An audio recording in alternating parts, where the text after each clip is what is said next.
The yacht left split just after sunset, a modest 40-foot charter called Mala Serena, a Little Mermaid. Nothing that would ever appear on a Billionaire tracker. Elena, now fully Clara in every tremor of her hands, wore a faded sundress the color of overripe apricots and a straw hat pulled low. Matei stood at the bow in linen trousers and a plain white shirt. No makeup, no red nose, only the ghost of a smile that had once made thousands of children believe in magic. The captain was paid enough to forget his own mother. The crew had been sent ashore with bottles of rakicha and lies about a romantic evening for two. Out past the last island, where the Adriatic turns the color of spilled ink, Matei killed the running lights. The sea was glass. A thin moon hung like a clipped fingernail. He opened the metal case, laid out its contents with the reverence of a priest preparing communion.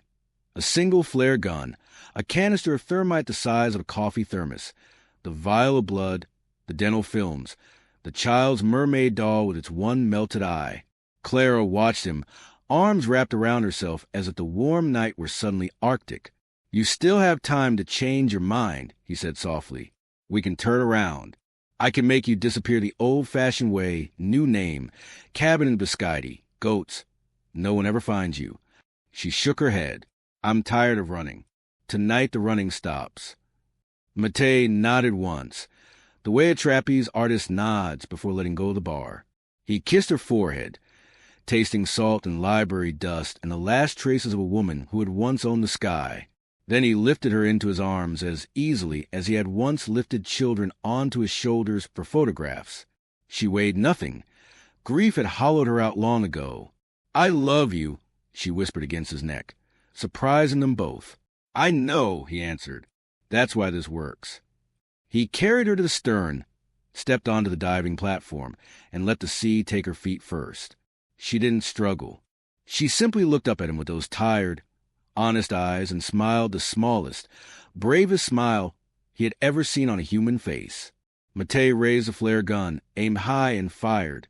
The magnesium star burst overhead like a second moon, bathing the yacht in apocalyptic white.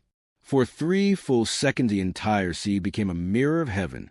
In that frozen instant, he poured the thermite onto the teak deck behind him.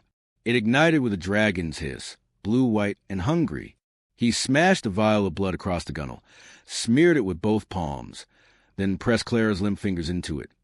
Perfect prints for whatever scraps the Coast Guard would later find. The dental films went into the hottest part of the flame. They curled and blackened like dark petals. Only then did he jump in after her. The water was warm, almost tender.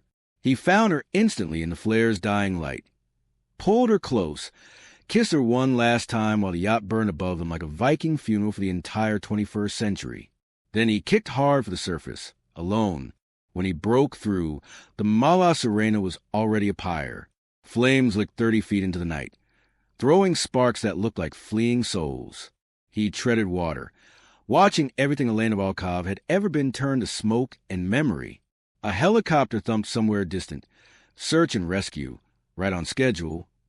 Matei rolled onto his back, let the current take him, and began to laugh. Not the practiced laugh of Matty the Magnificent, but something raw, exultant. The laugh of a man who had just pulled off the greatest trick of his life.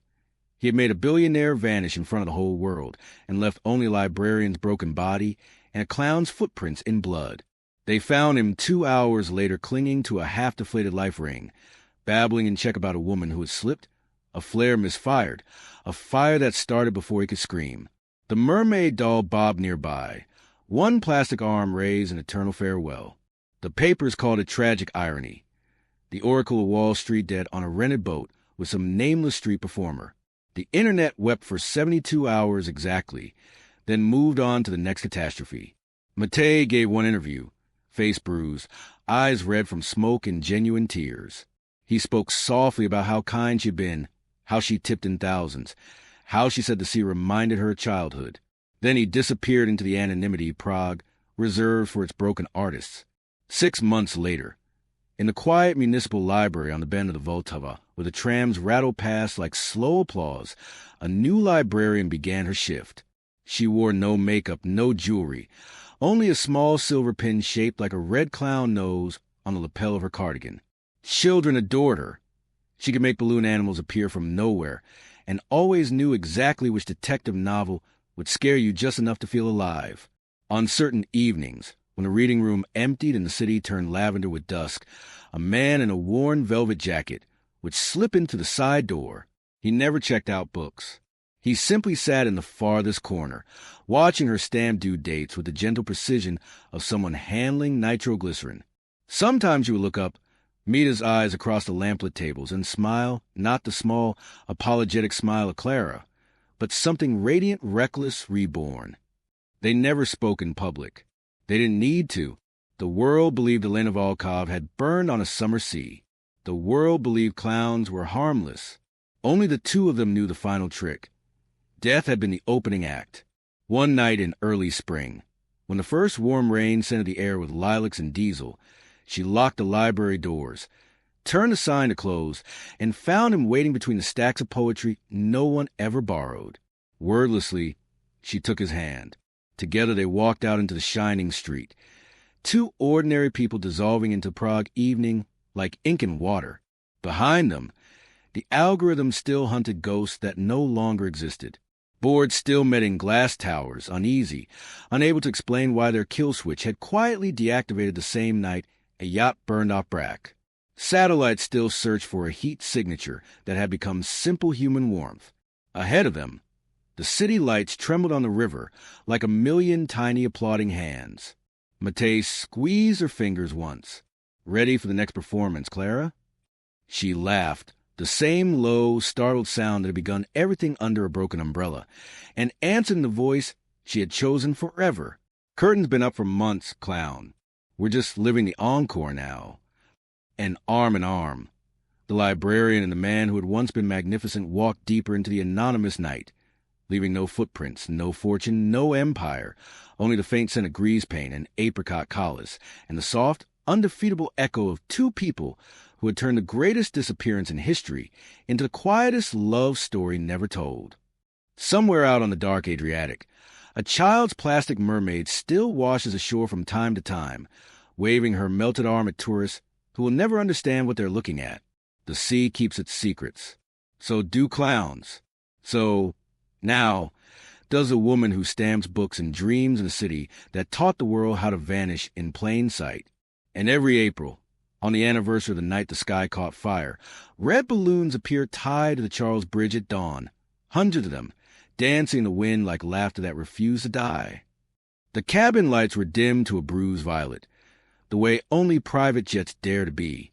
Elena sat across from him, knees drawn up like a girl, barefoot, swirling something amber in a crystal glass that probably cost more than the plane itself. Matei still wore his threadbare velvet jacket with the elbow patches. He had refused the offered cashmere blanket, as if accepting softness now would jinx whatever strange luck had lifted him into the sky. "I'm going to tell you a story," she said quietly, "that only 4 people on Earth know in full. By sunrise, there will be 5, and one of them will be a clown." Matei took the red nose from his pocket, rolled it between his fingers like a coin trick, and waited. 10 years ago, she began, I was 26, hungry and very good with numbers. I built an algorithm that could taste risk the way sommeliers taste wine. I sold it to the highest bidder, which happened to be a consortium of banks who wanted to insure the uninsurable. Pandemics, asteroid impacts, the sudden death of dictators whose hearts kept Swiss banks alive. They paid me in equity. Overnight, I owned pieces of the apocalypse. Then the world started ending in small, polite ways, here a famine, there a cyber attack. And every time it did, my net worth doubled. People began calling me the Oracle. They stopped using my name. She drank. The ice barely clinked. But insurance is only half the game. The other half is making sure the disasters you insure against actually happen, just often enough, just small enough, that no one notices a pattern. My algorithm was repurposed. Quietly. I discovered this 18 months ago. By then I was on the board. By then I had signed things. By then there were bodies. Matei's fingers stilled on the sponge nose. 3 weeks ago, she continued, someone sent me a video. Grainy phone footage from a server room in Kyrgyzstan. A man I used to love, brilliant General Alexei, was strapped to a chair while technicians peeled the skin from his fingertips to bypass biometric locks. They wanted the kill switch I'd hidden inside the algorithm years earlier, when I still believed in safeguards. They kept him alive for 9 days.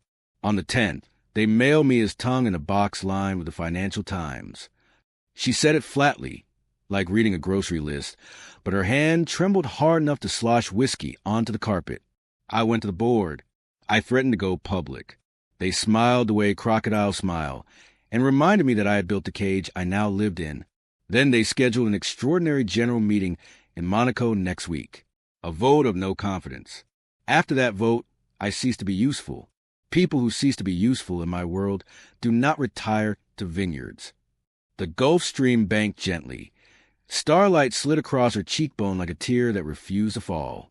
I need to disappear, she said. Not the rich person's version, new passport, quiet island. Real disappearance. The kind that requires a new soul. And I need someone no one would ever believe is connected to me. Someone whose face makes people relax, makes them underestimate, makes them laugh before they realize the joke is on them. Matei looked down at the red nose, then back at her. You want a clown to help you vanish. I want a clown to help me become someone else entirely. Someone forgettable. Someone kind. Someone who can walk into rooms carrying balloon animals and leave carrying secrets no one knew were there. He considered this the way a juggler considers a new, flaming pin. And after, he asked, after we destroy them, the board, the algorithm, all of it, but first I have to die convincingly enough that they stop looking. She reached into a slim briefcase and slid a photograph across the table. A woman stared back, mid-30s, tired eyes, mousy brown hair, no makeup, the sort of face you forget on the tram. She wore a cheap nylon uniform with a name tag. Kronovkov, Prague Municipal Library. This is who I become, Elena said. I've already bought her debts, her mother's nursing home fees, her entire small life. She will have a boating accident off the Croatian coast tomorrow night. Tragic, unsuspicious. The body will be unrecoverable. The world will mourn Elena Volkov for 72 hours, then move on to the next shiny catastrophe. Matei turned the photo over. On the back, written in neat librarian handwriting, was an address in Prague 7, a tram schedule, and a single line. She likes detective novels and apricot collis. You've been planning this for months, he said. Longer. But I needed the right person to play the last act with me. Someone who understands performance. Someone who knows how quickly an audience will believe a lie if it makes them feel something. She leaned forward, eyes suddenly fierce. I can pay you enough to buy half of Bohemia, Matei, but I won't insult you with money. I'm offering you revenge on a world that threw you away like a broken prop, and I'm offering you the greatest stage you will ever step onto. One night, one performance. The entire planet is audience. Will you help me die so that I can finally start living? The plane's engines changed pitch. They were descending through cloud into a private strip somewhere south of Innsbruck, where snow already dusted the mountains like powdered sugar on a funeral cake. Matei slipped the red nose back into his pocket and stood. For the first time since the rain in Prague, he felt the old electricity crackle under his skin, the same current that once made children scream with delight when he pulled endless scarves from his sleeve. He offered Elena his white-gloved hand. Madam, he said, bowing with theatrical gravity, it would be my honor to kill you spectacularly. Her fingers were ice in his. She laughed once, short, shocked, almost girlish, and in that sound he heard the first honest thing she had allowed herself in years. They landed on a strip of tarmac, lit only by the moon and the green glow of runway markers. A single black van waited, engine running. In the back sat a metal case the size of a violin. Inside, Matei knew without looking, would be everything they needed. Dental records that matched Elena's implants, a vial of her blood taken a month ago, a charred passport, and a child's plastic mermaid doll to wash up on a distant beach and break the internet's heart. But first they had to get to the sea. The driver was a silent woman with a scar that pulled her left eye into a permanent wink. She handed Matei a small earpiece. From now on, she said in Czech, you are ghost. She is already dead. You are only transporting a memory. He fitted the earpiece, felt it settle like a secret. Elena climbing beside him, no longer the billionaire, already shrinking into Clara's slumped shoulders and apologetic smile. She smelled faintly of library dust and cheap shampoo. As the van pulled away, tires hissing on fresh snow, Matei caught their reflection in the darkened window, a clown in full grease paint and a plain woman clutching a handbag that probably contained the end of the world. He smiled at the ghost beside him. "Curtain in 48 hours, he whispered. "Try not to corpse too early." She closed her eyes, leaned her head against the cold glass, and for the first time in a decade, Elena Volkov let someone else carry the weight of being extraordinary. They drove south through the night, towards salt water and fire and the most perfect disappearing act in history, while far above them the stars kept their ancient, indifferent watch over fools and kings. The rain fell in cold, relentless sheets over the narrow streets of Prague that November evening, turning cobblestones into black mirrors that reflected the smeared neon of passing trams. Under the awning of a shuttered antique shop, a clown sat on an upturned crate, his oversized red shoes soaked through, the white grease paint on his face running in tragic rivulets down his neck. His name was Matei, though the faded poster taped inside the metro station still called him Matty the Magnificent. Once, children had lined up for his balloon animals and sleight of hand. Now the only audience he had was the wind. He was counting the coins in his polka-dot satchel, enough for half a loaf and maybe a bottle of the cheapest Slivovitz, when a sleek black Maybach glided to the curb like a shark through dark water. The rear door opened and a woman stepped out, one stiletto first, then the rest of her. Even in the rain, she looked untouchable. Charcoal cashmere coat, diamonds catching what little light dared to exist. She was trying to open an umbrella that had clearly decided to rebel against her entire bloodline. The ferrule snapped, the canopy inverted, and the wind snatched it from her manicured hands, sending it bowling down the street like a drunken bat. Matei didn't think. He simply stood, took 3 splashing steps, and launched himself into a perfect forward roll that would have made his old circus instructor weep with pride.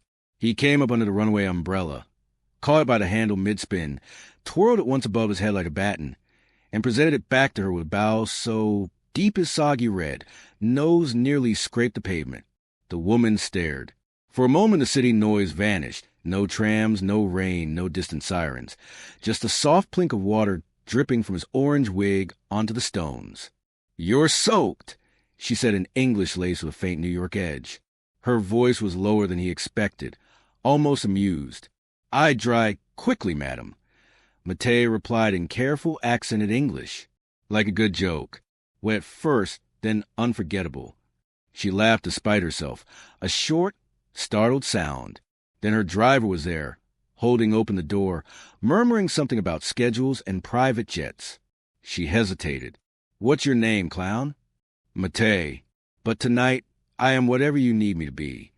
She studied him the way people study paintings they suddenly realized might be priceless.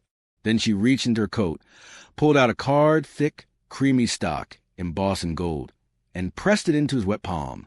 "If you ever want a job that pays more than pity and small change, call that number. Ask for Elena Volkov."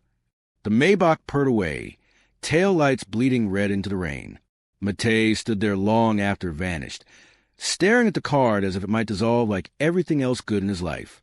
3 weeks later, when the landlord padlocked his tiny attic room and the circus that had once employed him officially dissolved into bankruptcy, Matei took the last of his coins, bought a single prepaid phone card, and dialed the number. A crisp voice answered on the second ring. "Volkov Holdings. How may I direct your call?" He swallowed.